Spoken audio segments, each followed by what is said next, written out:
Inside the privacy of my own mind, I've been honestly asking myself, why the idea of LLMs as tools to summarize or explain or rewrite fiction bothers me so much. Divorced from the very legitimate ethical concerns about AI, the very idea of saying, hey, ChatGPT, summarize this novel for me, it bothers me more than the idea of using Cliffs Notes bothers me. Do people still use Cliffs Notes? Let's pretend they do. I like Cliffs Notes because they're honest. You don't read the Cliffs Notes version of a classic novel because you want to don the trappings of a cultured mind. You read it because you want to pass 10th grade English. But more than as a study aid, I see LLMs increasingly framed by the tech industry and its shills as a more efficient way for non-students to consume or interact with art, LLMs as literary digests. And the whole idea that these guys think that that might be a legitimate use case really illuminates something for me. I think these AI executive guys, I think they really think that art would be better if it were just more efficient. I think they think that art is like an orange. There's this peel and fibrous material getting in the way of the point, getting in the way of them drinking their orange juice.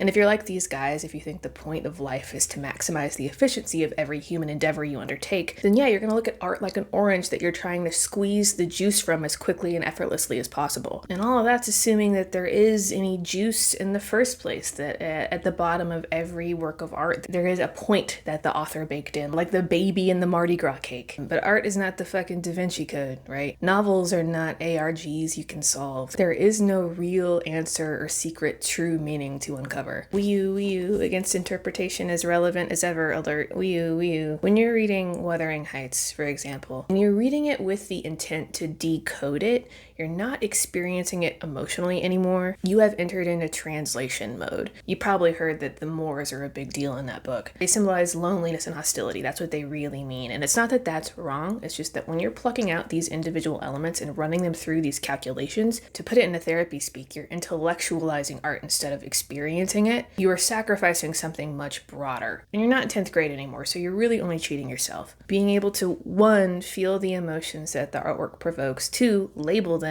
and 3, articulate how the artwork cultivated those feelings, the techniques it used. That is the work of good critics, and it is, not coincidentally, completely beyond the abilities of the people who run these AI companies, who are necessarily alienated from their own humanity as a self-preserving consequence of their destructive behavior.